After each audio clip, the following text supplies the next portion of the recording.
नमस्कार, स्वागत है आपका हमारे चैनल पे। इस वक्त की बड़ी खबर आ रही है उत्तर प्रदेश से। कैराना की फास्ट ट्रैक कोर्ट से अखिलेश यादव को लगा बड़ा झटका। नाहिद हसन की जमानत याचिका को फास्ट ट्रैक कोर्ट ने किया खारिज। आपको बता दें कि 15 तारीख को गिरफ्तारी की गई थी नाहिद हसन की उत्तर प्रदेश पुलिस के द्वारा, और फास्ट ट्रैक कोर्ट ने ही कहा था कि नाहिद हसन को 15 दिन की न्यायिक हिरासत में भेजा जाए। आज एक बार फिर से कैराना की फास्ट ट्रैक कोर्ट ने झटका दे दिया है समाजवादी पार्टी को, और नाहिद हसन की जो याचिका थी उसे खारिज कर दिया गया है। और अब सवाल उठ रहा है लगातार अखिलेश यादव को लेकर कि किस तरीके से अखिलेश यादव की पार्टी में गुंडा माफियाओं को अखिलेश यादव ने पहले टिकट देने का काम किया, और उसके बाद आज अखिलेश यादव नाहिद हसन को लगातार बचाने का प्रयास कर रहे हैं। पर आज एक बड़ा झटका दे दिया है उत्तर प्रदेश के कैराना के फास्ट ट्रैक कोर्ट ने अखिलेश यादव को। आपको बता दें कि जहां एक तरफ फास्ट ट्रैक कोर्ट की तरफ से अखिलेश यादव को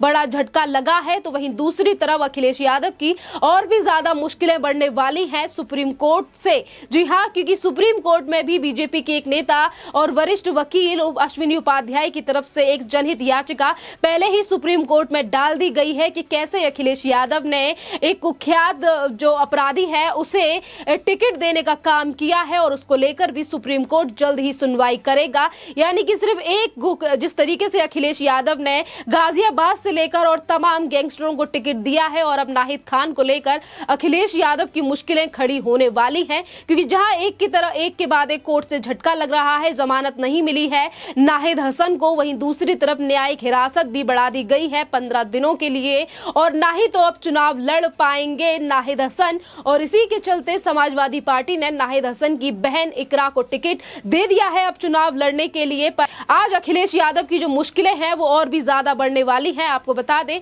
कि सुप्रीम कोर्ट में जो याचिका डाली गई है, जनहित याचिका, उसमें साफ कहा गया है कि समाजवादी पार्टी की मान्यता को रद्द कर देना चाहिए सुप्रीम कोर्ट को। अब देखना अहम होगा कि सुप्रीम कोर्ट इस पर क्या फैसला लेती है, क्योंकि 2021 जुलाई के महीने में सुप्रीम कोर्ट की तरफ से ही ये सख्त टिप्पणी की गई थी, जिसमें सुप्रीम कोर्ट ने कहा था कि इलेक्शन कमीशन को उन लोगों के खिलाफ, उन पार्टियों के खिलाफ सख्त से सख्त एक्शन लेना चाहिए जो कि किसी भी विधायक की इंफॉर्मेशन को छिपाने का प्रयास करती है। अगर कोई क्रिमिनल रिकॉर्ड है जिसे इलेक्शन कमीशन के सामने नामांकन करते समय नहीं सामने रखा जाता, तो उस पार्टी के ऊपर एक्शन लिया जाना चाहिए। जुर्माने के साथ साथ पार्टी की मान्यता को भी रद्द कर सकता है सुप्रीम कोर्ट। यानी कि एक तरफ कैराना कोर्ट से जमानत नहीं मिली है नाहिद, जिसे समाजवादी पार्टी ने टिकट दिया कैराना से चुनाव लड़ने के लिए, जहां एक तरफ देश प्रदेश की जनता की तरफ से अखिलेश यादव से सवाल पूछा गया कि आखिरकार अखिलेश यादव जहां एक तरफ कहते हैं कि समाजवादी पार्टी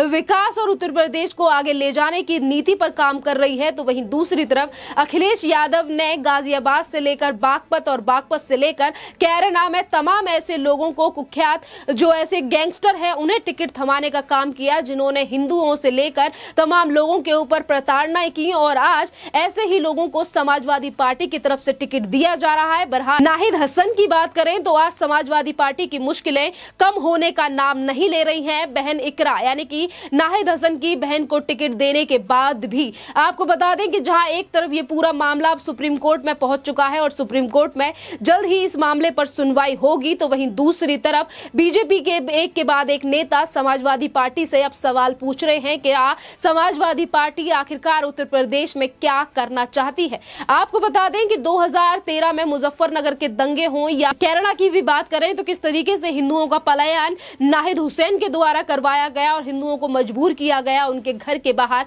लिखने के लिए कि ये घर बिकाऊ है। किस तरीके से हिंदुओं को प्रताड़ना नाहिद हसन की तरफ से दी गई, और आज उन सब चीजों को भुलाकर किस तरीके से अखिलेश यादव ऐसे गुंडा माफियाओं को आगे बढ़ाने का काम कर रहे हैं। पर आज प्रदेश और उत्तर प्रदेश की जो जनता है वो आज अखिलेश यादव से लगातार सवाल पूछ रही है। वहीं अखिलेश यादव अपने नाहिद हसन के ऊपर कार्रवाई करने के बजाय उसे बचाने का प्रयास भी समाजवादी पार्टी की तरफ से किया गया। अखिलेश यादव ने यह तक कह दिया कि नाहिद हसन को लेकर बीजेपी की तरफ से गलत आरोप लगाए जा रहे हैं। नाहिद हसन के ऊपर ऐसा कोई भी आरोप नहीं है, ये सिर्फ राजनीति के चलते गिरफ्तारी की गई है और राजनीति के चलते ही उनके ऊपर ये सारे केस लगाए गए हैं। आपको बता दें कि आज जिस तरीके से अखिलेश यादव की बौखलाहट सामने आ रही है और अखिलेश यादव का कहना है कि बीजेपी ये सब करा रही है, तो आज अगर नाहिद हसन की गिरफ्तारी हुई है, 15 दिन की न्यायिक हिरासत में कैराना की फास्ट ट्रैक कोर्ट ने नाहिद हसन को भेजा है, तो ये मामला 11 महीने पुराना है, जिसके चलते नाहिद हसन की गिरफ्तारी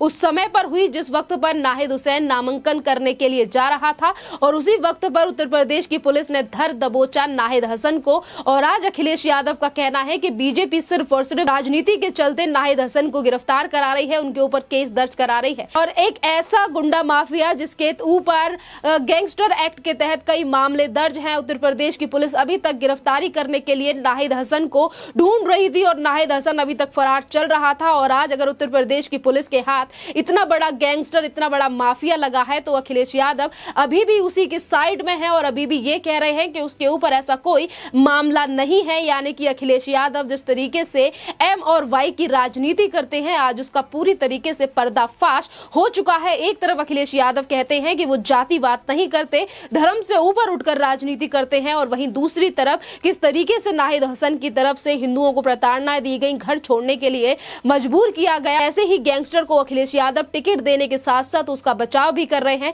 और ये कह रहे हैं कि बीजेपी उसके खिलाफ दुष्प्रचार कर रही है, झूठे केस बनवा रही है। और इसी के बाद उन्होंने ये कहा कि आजम खान को भी ऐसे ही बीजेपी की तरफ से फंसाया। आजम खान के बारे में जो इतिहास है वो आज पूरे प्रदेश की जनता अच्छी तरीके से जानती है कि किस तरीके से गरीबों की जमीनों को आजम खान के द्वारा हड़पा गया और तमाम और भी जो चीजें थी वो अखिलेश यादव के राज में आजम खान ने अंजाम दिया उत्तर प्रदेश में। और आज अगर इन्हीं सब चीजों की सजा काट रहे हैं आजम खान, जो कि सीतापुर की जेल में बंद हैं, तो आज अखिलेश यादव राजनीति के चलते हर उस अपराधी को बचाने का प्रयास कर रहे हैं जिसने उत्तर प्रदेश की जनता को प्रताड़नाएं देने के अलावा कुछ और काम नहीं किया। पर अब देखना अहम ये होगा कि जिन चुनावों के चलते अखिलेश यादव अब गुंडा माफियाओं को टिकट थमा रहे हैं, क्या उत्तर प्रदेश की जनता अखिलेश यादव पर भरोसा करेगी? क्या अखिलेश यादव फिर से वो 2012 से 2017 वाला अपना शासन फिर से लौटाना चाहते हैं, जिसमें मुजफ्फरनगर में दंगे हों या मेरठ में दंगे, पर उनसे अखिलेश यादव को कोई लेना देना नहीं है। आतंकवादियों को बचाने वाली समाजवादी पार्टी इससे ज्यादा आखिरकार कर भी क्या सकती है? कि अभी एक तरफ गुंडा माफियाओं को टिकट दिया जा रहा है, तो कभी इनकी सरकार जब उत्तर प्रदेश में होती है तो ये आतंकवादियों को छुड़ाने के लिए कोर्ट में भी कवायद करते हैं कि उन आतंकवादियों को छोड़ दिया जाना चाहिए। अब देखना अहम होगा कि किस तरीके से समीकरण जनता के सामने आते हैं। सीएम योगी आदित्यनाथ पहले ही दावा कर चुके हैं कि 2022 में उनकी सरकार उत्तर प्रदेश में आने वाली है और वो गुंडा माफियाओं को घर में घुसकर मारेंगे और उनको इनके वापस बिल में घुसा दिया जाएगा। आज उत्तर प्रदेश में हर उस अपराधी की गिरफ्तारी हो रही है और उसी को लेकर अखिलेश यादव कभी नाहिद हसन को लेकर सफाई देते हैं, तो कभी वो ये कहते हैं कि सीएम योगी आदित्यनाथ उत्तर प्रदेश में गुंडागर्दी का राज चला रहे हैं और बुलडोजर दिखाकर युवाओं को डराने का प्रयास कर रहे हैं। पर इसी संक्षेप में बात की जाए तो आज प्रदेश की जनता का यही कहना है कि अगर सीएम योगी आदित्यनाथ बुलडोजर चला रहे हैं, वो हमें गैंगस्टर और माफियाओं की उन जमीनों पर ही चला रहे हैं जो कि उन लोगों ने अवैध कब्जा कर बनवा रखी थी। और वहीं पर सीएम योगी आदित्यनाथ ने यह भी कहा है कि यहाँ पर गरीबों के लिए घर बनाए जाएंगे। तो अब फैसला उत्तर प्रदेश की जनता को करना है कि आखिरकार किसकी सरकार उत्तर प्रदेश में आनी चाहिए। और इसी को लेकर राकेश टिकैत भी पहले ही कह चुके हैं कि उत्तर प्रदेश की जनता समझदार है, किसे वोट देना है किसे नहीं, ये प्रदेश की जनता अच्छी तरीके से जानती है। पर अब देखना यह भी अहम है कि जिस तरीके से अखिलेश यादव की कोर्ट के द्वारा एक के बाद एक मुश्किलें बढ़ती जा रही हैं और आज अगर कैराना कोर्ट की तरफ से बड़ा झटका लगा है, तो सुप्रीम कोर्ट में अगर सुनवाई होती है, क्या होगा अगर अखिलेश यादव की पार्टी की मान्यता रद्द हो जाती है? फिर तो ऐसे अखिलेश यादव चुनाव लड़ ही नहीं पाएंगे, क्योंकि समाजवादी पार्टी को बने हुए अभी काफी ज्यादा साल हो चुके हैं और अगर अब समाजवादी पार्टी की मान्यता रद्द होती है तो शायद अब अखिलेश यादव के मुख्यमंत्री बनने के सपने पूरी तरीके से चूर चूर हो जाएंगे। इस पर उत्तर प्रदेश की भी जनता का यही कहना है कि एक गुंडा माफिया को सपोर्ट करने वाली पार्टी को ही निरस्त करना बेटर है, आने वाले भविष्य के लिए सही होगा। क्योंकि अगर फिर से चुनाव उत्तर प्रदेश में होते हैं तो शायद अखिलेश यादव इससे भी ज्यादा बड़े गुंडा माफियाओं को टिकट देने का काम करेंगे। इस टॉपिक पर आपका क्या कहना है, आप हमें कमेंट करके जरूर बताइए। धन्यवाद।